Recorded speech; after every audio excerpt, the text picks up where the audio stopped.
morning at makakasama natin ang may-ari ng Cat Cafe na si Sir Dennis. Hello po. Hi. Hello. Sir Dennis, paano niyo naisipan yung gantong concept na magkaroon ng pusa at the same time parang may cafe kayo? Bali po kasi sa ibang bansa, kaya sa Japan, sa Taiwan, even sa States, marami po mga cat cafe doon. So, last year, nagpunta yung partner ko sa Japan. Tapos sabi niya, ang daming cat cafes doon. Kada isang town, kada isang barangay, may cat cafe. So, naisip nila, bakit wala dito sa Manila? So, naisip namin dalhin yung konsepto ng cat cafe at ginawa namin yung cat cafe Manila dito sa Maguinhawa. Yung mga pusang nandito, ito yung mga Pinoy na pusa, ah. So, ito yung mga naalagaan nyo na, si George. Pero, ang sabi mo din kanina, yung off-cam tayo, pwede silang mag-adapt ng pusa. Opo. Kasi di ba sa Pilipinas, ang daming mga stray cats, mga pusang Pinoy. So, naisip namin para i-educate ang mga tao. Kasi pag nakita niyo ang mga stray cats, pag naalagaan po sila na mabuti, nagiging maganda silang pets. Oo nga, actually. And naturuan niyo lang sila, tumataba sila, naging cute sila. Pwede po yung mga tao, yung mga customer namin na pumunta dito, makilala po sila. After sila makilala, i-adapt po sila, pwede rin po yun. Pwede yun. Opo. Ano mga pwedeng gawin para i-adapt? May mga kailangan ba kayo na kailangan ng ganito, ganito, para makakuha sila ng pusa? O wala naman? Bale, meron po kasing proseso na may fill up na application form.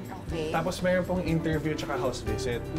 Hindi naman po siya sobrang mahirap kagaya na pagharap ng trabaho.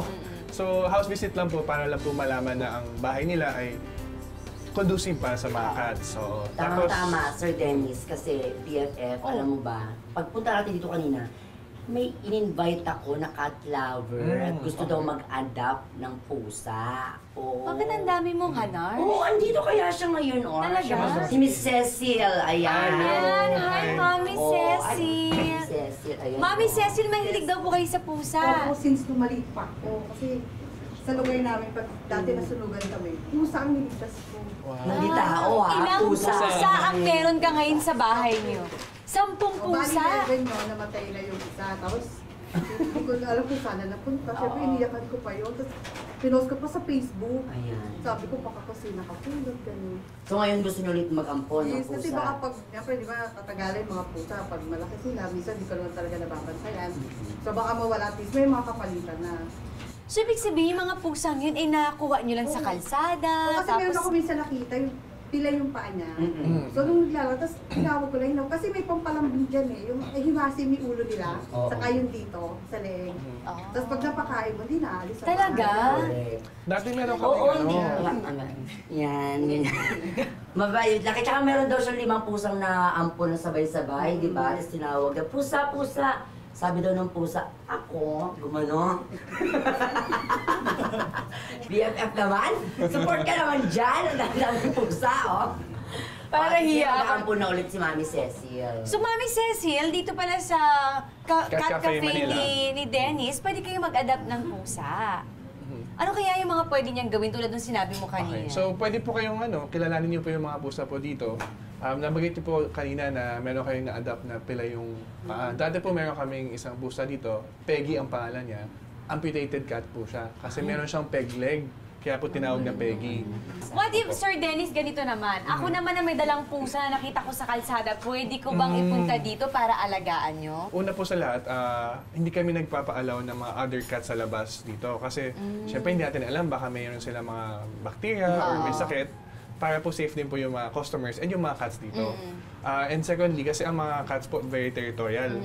So ang gagawin po namin dito, dati po may nag-iiwan ng mga pusa dito.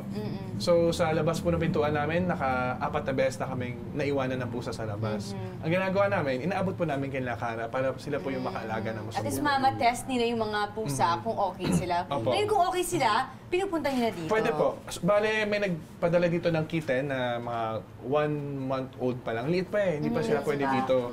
So, pinadala muna namin sa Kara. Pag medyo malaki na sila, pwede na po sila dito. Okay. Dito po namin sila papadala. At eto pa! Mommy and BFF, may twist itong cafe na to. May bestseller sila dito. Aba, para sa Dati mga po. bibisita dito. Ano yung bestseller nyo dito, Sir Dennis? Yung Poreo cheese shake. So, po, di ba parang cat po. Poreo cheese shake. Sarap. Siya. Mami, tikman mo. So, Sir Dennis, masarap. yung mga viewers natin na gustong pumunta rito, saan kaya yung address nyo na pwede kanilang i-contact o puntahan? Nasa second floor po kami ng 189 Maginhawa.